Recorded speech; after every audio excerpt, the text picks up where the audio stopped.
Justin Jefferson is back from injured reserve, or at least the window for him to actually get back has opened. That and everything else going into Saints Week on Crossover Thursday on the Locked On Vikings podcast. You like that? 3, 1, 2, 3. You like it? You are Locked On Vikings, your daily Minnesota Vikings podcast, part of the Locked On Podcast Network, your team every day.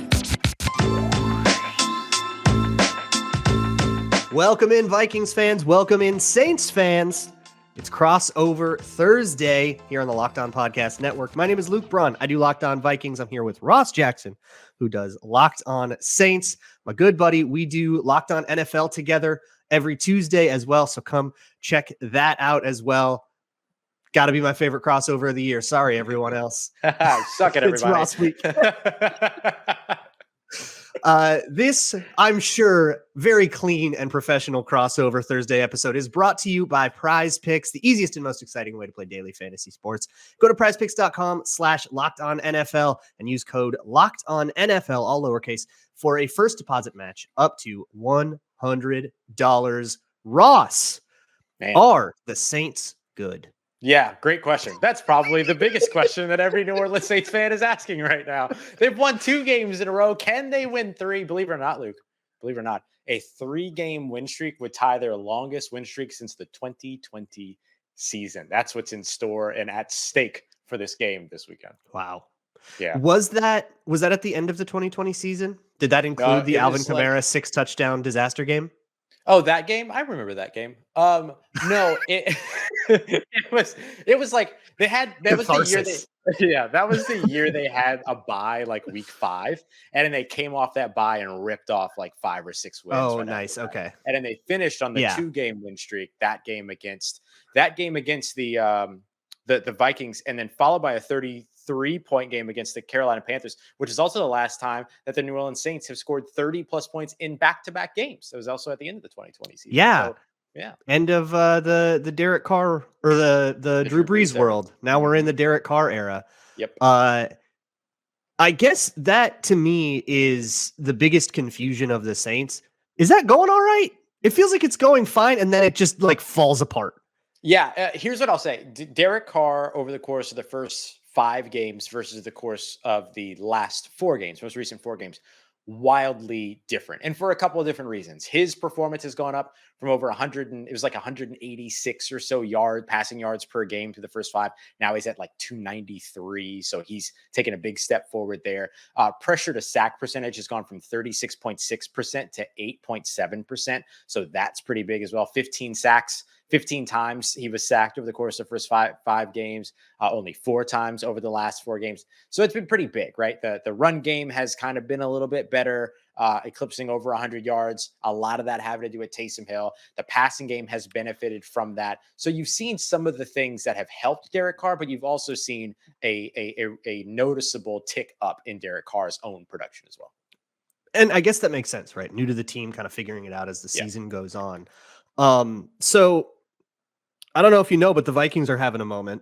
Yeah, there's a lot of things going on over there right there's now. A couple of things are going on. How do you even pick what the biggest thing is that's happening? Yeah, for the Vikings? right. So, well, here's I guess the questions that I'm sure a bunch of Saints fans have. If you don't know who's playing quarterback, it's going to be Joshua Dobbs. Almost certainly. There is, I guess, an outside shot that Jaren Hall clears concussion protocol and plays, but that actually Sam Ekstrom on the Minnesota Football Party, which is like our local like roundtable show, pointed out that the only person to ever do that, like get a concussion and then play the next week, was Brock Purdy a couple weeks ago, which is really pretty controversial. Yeah. So not anticipating that. No. And so it'll be Joshua Dobbs. No idea what the actual Joshua Dobbs offense looks like, because that game against Atlanta was a total like Fugazi mess. Just do that again. Just do that again. It's again. Like absolute catastrophe. And then he just kind of ran around. It's just whatever they do, successful or not, it's not going to look like that. It might be something else that works, but it's not going to be that. That's very clearly unsustainable, and they're going to try to do something. They'll try to teach him a little more about the playbook and hopefully run something more normal. Yeah. But then the other major thing is like who is playing and who isn't, because the Vikings were without Christian Darrisaw last week. He had a groin injury he suffered late in the week, missed the game. Estimated limited in the walkthrough practice estimation, which is the only one we know about as of this recording. There's also TJ Hawkinson, rib injury, estimated limited. He finished the Falcons game with that, so I anticipate that he will play. And then the big one is Justin Jefferson, who is now designated to come off of IR, but nobody really expects him to play against the Saints here. Never say never, but everybody's more so expecting him to come back either next week against the Broncos, or we have a bye right after. We have the Bear, then the week after that against the Bears. And there's a bye in there as well. So somewhere in that. So his window has just started.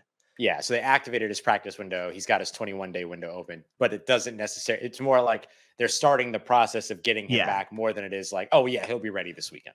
Yeah, so they asked O'Connell about it today in a presser on Wednesday, and he was like, that would be aggressive, which isn't a no, but that would be aggressive. So, and they're not gonna. I mean, they're in active contract negotiations with him after the year. There's no reason to really rush him back, especially considering the team just ripped off 4 wins in a row without him. But we don't need to be insane about this. Yeah, that makes perfect sense. And look, I mean, this. Isn't KJ Osborne also dealing with a concussion as well? He's concussed. Super do not expect him back. That was a nasty concussion. So I'm not expecting him back soon. It's going to be Jordan Addison and guys. Brandon Powell is also there, and then they're literally into their practice squad dudes. We have a second-year player, Jalen Naylor, that everybody was really excited about. And then he got hurt in camp, and he's been on IR since.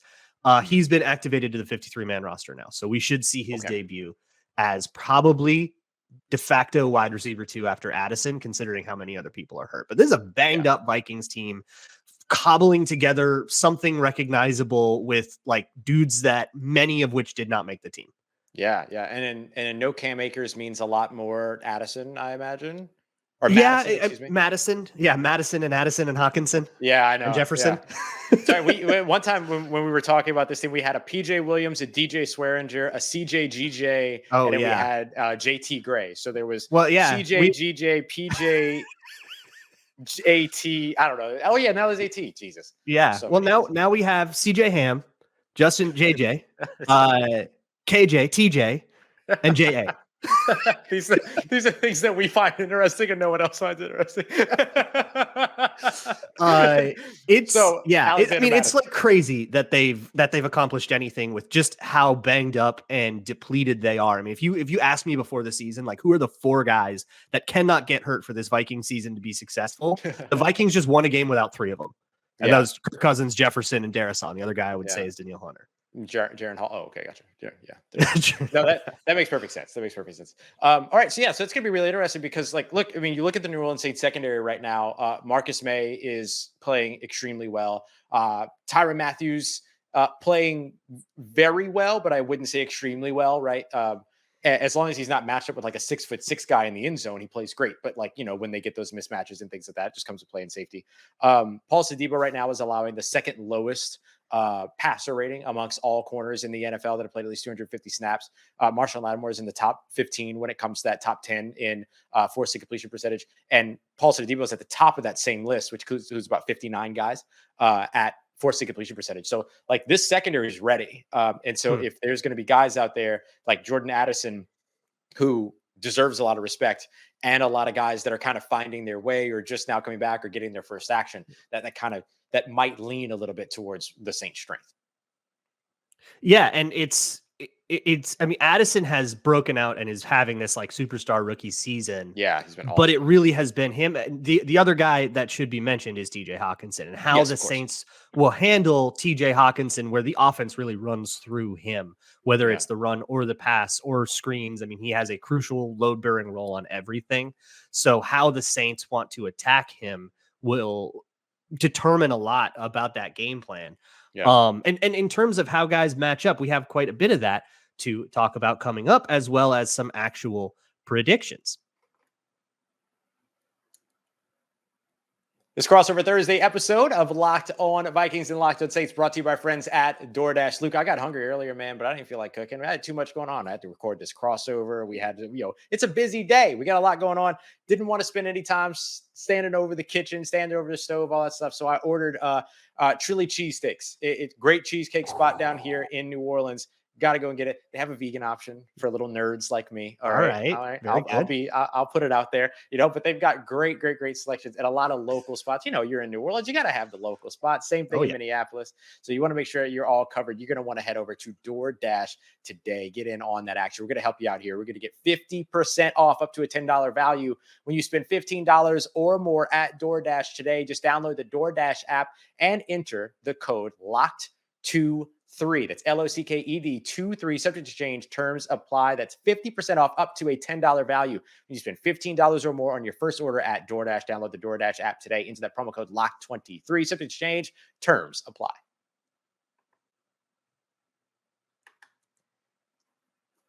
Keeping it rolling on crossover Thursday here on the Locked On Podcast Network, brought to you by PrizePicks. And hey, after you're done listening to this, make sure you go subscribe to the respective YouTube channels, Locked On Vikings, Locked On Saints, and check them out on Fridays where NFL Kickoff Live is going on. That will preview that upcoming weekend's games, talk a little bit about whatever horror show we see on Thursday Night Football. Oh, my goodness. Justin Fields. It's not going to be great. It's you know what?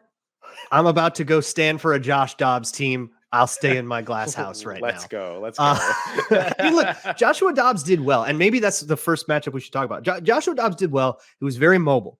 And when things are going wrong, when your calls aren't coming out right, when you are your protections aren't getting declared right, when communication issues are happening, plays bust, being able to escape the pocket and run around is like the thing that gives you a floor, right? Like that's your safety net. So I guess the first matchup question that I have is, how do the Saints deal with mobile quarterbacks? Great question. Not well. You know who else? No. You mentioned Joshua Dobbs get a lot of running last week. You know who else did a lot of running last weekend?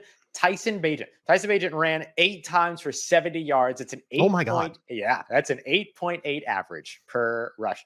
Now, you know how it goes. Quarterback scramble averages are usually up there. Because there's one 30-yarder in there. Exactly. But here's the thing. 70 yards, right? The longest run was 20. So he got out there consistently. So he got out there. Yeah. And just to put it in even further perspective, 8 rushes for 70 yards for Tyson Bagent. The Saints ran 27 times for 87 yards. So about 17 more. So here's the deal. The Saints right now lack structure in their pass rush. They all kind of try to get after the quarterback. Yep. They all try to get after the quarterback. And because of that, it opens up those lanes in the middle of the field, middle of the offensive line, all those things, and then gives that escape route. And then because the Saints play so much man coverage. That was my next question. Yep. Everybody's back is turned. So that's what ends up costing the New Orleans Saints a lot when it comes to these mobile quarterbacks. They're not losing games because of it, but they're certainly not winning games as comfortably as they should because of it. That's for sure. Got it. And so, I mean, we're pretty new to Joshua Dobbs, so I can't really tell you a lot about his style, strengths, and weaknesses. We haven't known him that long. He will have been a Viking for 12 days. Yeah, and he's about to start his 11th game. You know what I mean? Start his 11th game. Right. And he started a whole bunch for Arizona, of course. So let me flip to the other side of the ball then and ask my other big matchup question, which is, how do the Saints deal with blitzes? This one's weird. If you aren't familiar, the Vikings are very weird on defense. They either rush 3 or 6. 4-man rushes are for nerds. They lead the league by a mile. They lead the league in 6+ rushes. They just send the house all the time. Almost half the time they're sending those guys. And they also lead the league in rush 3, drop 8. So we're either sending everybody or nobody.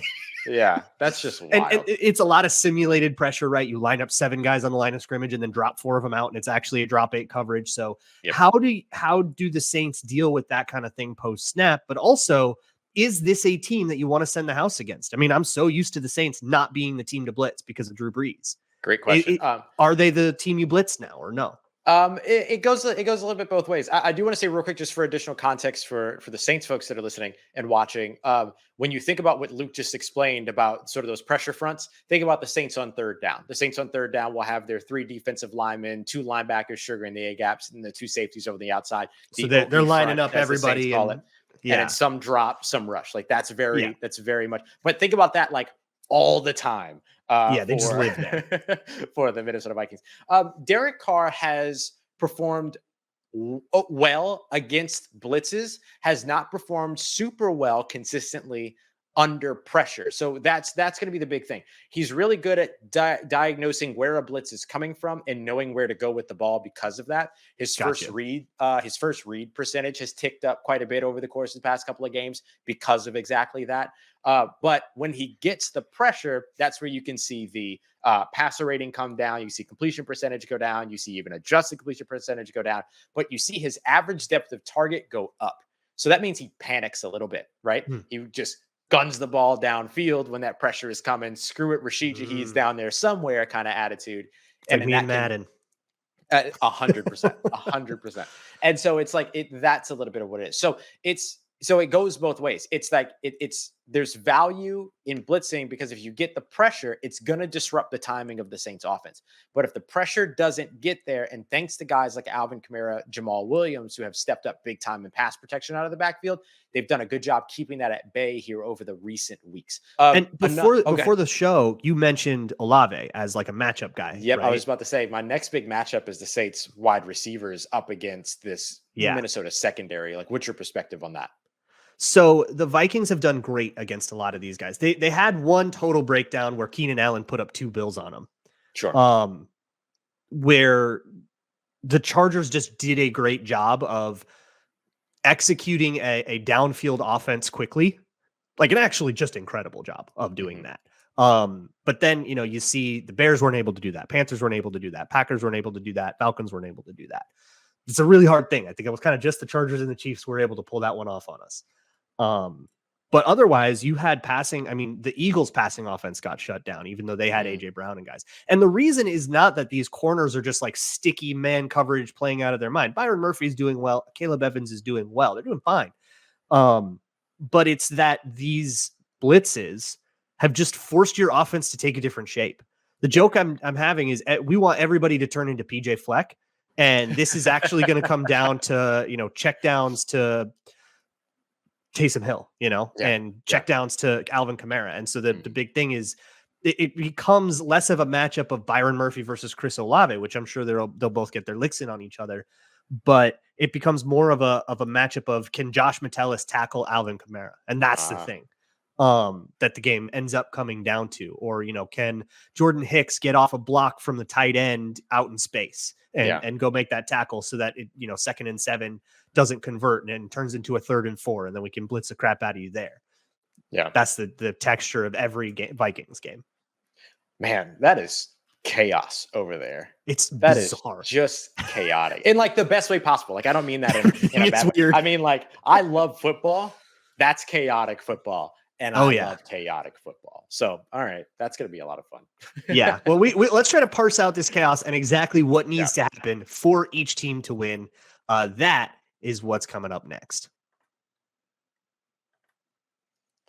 Listen, whether you're a longtime Locked On Vikings every day or you're a longtime Locked On Saints every day, or we talk to each other a lot, we get it. And we all get fired up together on the wins. We get, you get frustrated on the losses, all that other stuff. But I'm thankful for that connection that we have. So let's talk about something maybe a little bit more personal as well. So look, you want to be prepared, right? You want to be ready for the next big weather event. You want to be ready for, supply shortages, things like that, stuff that's kind of outside of your control. You want to try to have as much control of it as possible. Now you can do that thanks to our friends over at Jase Medical. With Jase Medical, you can get a bunch of life-saving antibiotics with the Jase case. You can get different daily medications for up to a year's worth of supply and everything. There's a lot of really cool stuff that you can get that could have a big time positive impact on your family. And it's all thanks to our friends over at Jase Medical. We want you to go to BetterHelp.com right now to receive your 12-month supply of your daily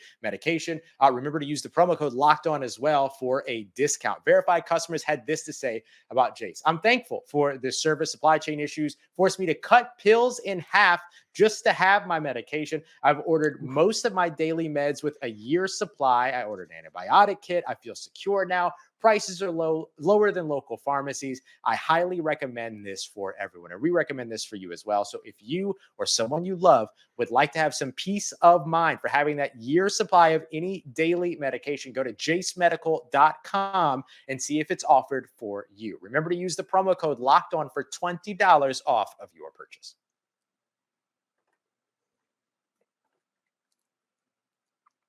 All right, Ross. Enough stalling. We gotta figure out what's gonna happen in this game. All right.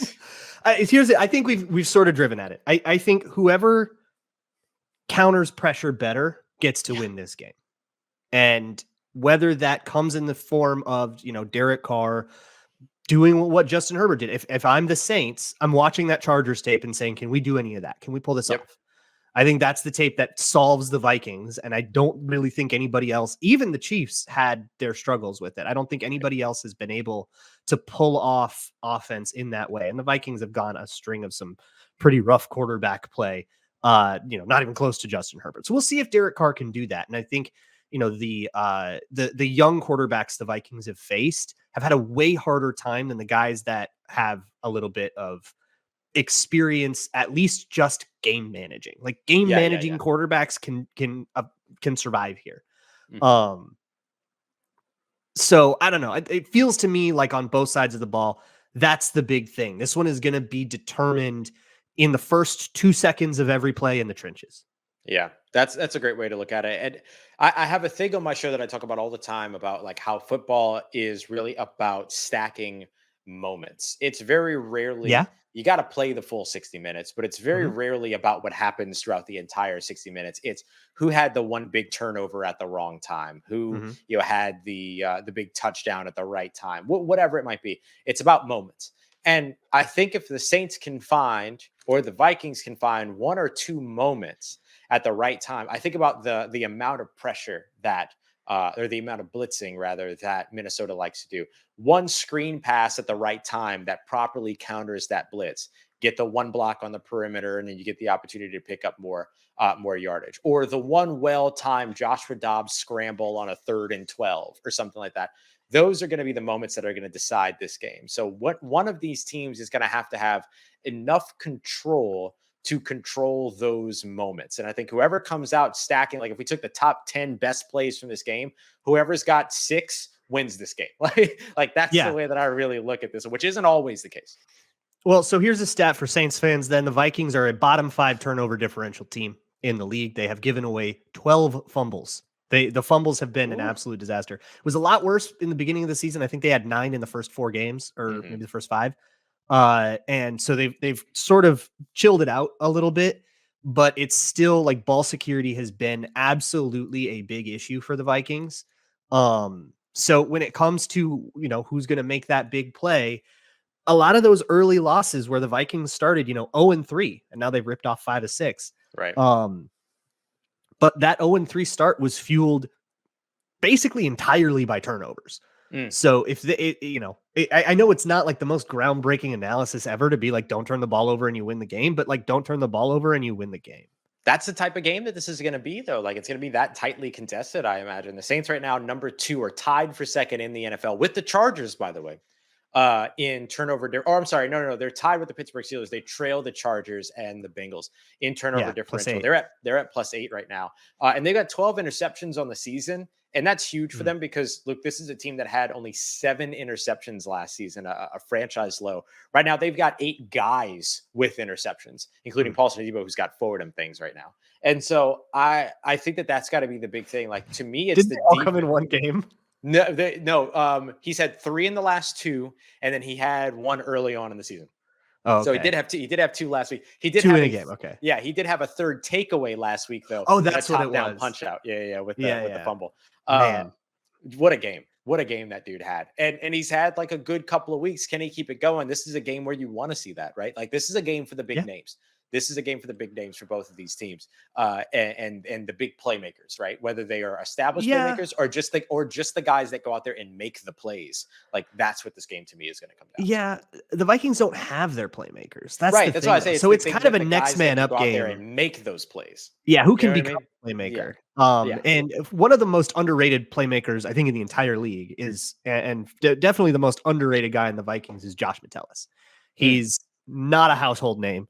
He has been the big nickel. He's the third safety, so he's the big nickel. And he is playing basically nickel. They go in big nickel more than they go in regular nickel. And he has been all over the field. He's been instrumental in the run. He's forced turnovers. He's the guy that gets in and recovers the fumble. He's the guy with the wherewithal to make the heady play, big pass breakup, big tackle. He just does all the little dirty work things right. And it's made, it's endeared him to everybody. He was voted unanimous captain this year. Awesome. Big special teams presence as well. Although I don't actually know if they even have him playing special teams anymore because his on-field from scrimmage role is so important. He got an extension this offseason. Yeah. To me, he is a key to every game in really unsung ways. And I don't think I talk about him enough on Locked On Vikings. But it's exciting to see exactly how he's going to show up because it's always something different.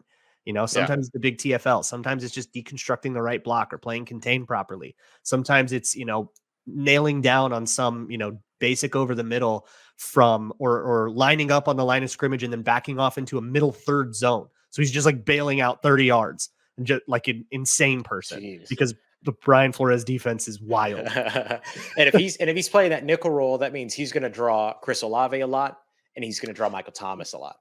Because both those guys play a lot. And both of them play a lot. If they're worried about it, it'll be Byron Murphy. Byron Murphy, when they go in normal nickel or dime, like when they have three corners, Byron Murphy slides to the inside. And then there's actually the third guy that comes out has actually kind of been a rotation / competition thing between Andrew Booth and Mekhi Blackman, a couple of interesting young players.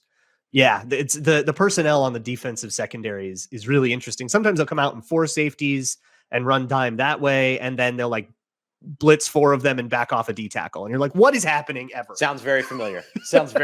Actually. It sounds a lot like Dennis Allen. Like there are some pieces of that where you're watching, then all of a sudden, like Alontae Taylor is blitzing out of the slot, but Colin Saunders, the 300-pound defensive tackle, is in like the middle of the field playing. Yeah, like playing a hook zone. You're like, what is happening? What are we doing? Well, and the reason for that too, they probably have similar blitz rules where if you're mugging both A gaps, whoever the center turns toward is the guy that backs off. And then offenses know that, so they'll turn the protections toward the bigger guy. And make the big dude play the hook zone. But it's very weird stuff. And when the Vikings needed a D coordinator, they did interview Ryan Nielsen. So they were looking at the same stuff, and Ryan Nielsen's doing the same stuff over in Atlanta as well. So they were clearly interested in this particular style. Gotta love it. All right, what's your prediction? What are we doing? What do we think? Chaos, man. I don't think I can. Do you want me to say an arbitrary number just to have one on record? No, we definitely don't have to. This is a game. I'm with you on this one. This is a game where I have no idea where this is going, but I'm very excited to see where it goes. Yeah, absolutely. It's going to be fun. Vikings Saints week is always a good time in US Bank Stadium. Do you know if the Saints are going to rock the color rush? Are they going to be that kind of team again? They haven't done it yet this season, so there's a chance that it happens. They like to do that with the Vikings. Yeah. We'll see. We'll get an idea of what the mannequin in the locker room is dressed up like, and that's usually that's on the Friday practice, and that's when we usually find out what the uniform is going to be. So I'm crossing my fingers for some color rush, though. We'll see if they do it. Very, very weird stuff definitely is going to happen. And I'll say this on every crossover. Don't touch that dial. The Vikings can lead by 3 scores or trail by 3 scores. That game is coming down to the wire. They just have that magic about them. Don't touch that dial. So for Ross Jackson and Locked On Saints, I'm Luke Braun. I do Locked On Vikings. Always encourage both fan bases. Go listen to the other show. Scout the enemy a little bit. Saints fans, you're welcome to come on down. Listen to whatever we've done this week on Locked On Vikings, and of course, vice versa. See you guys all next time.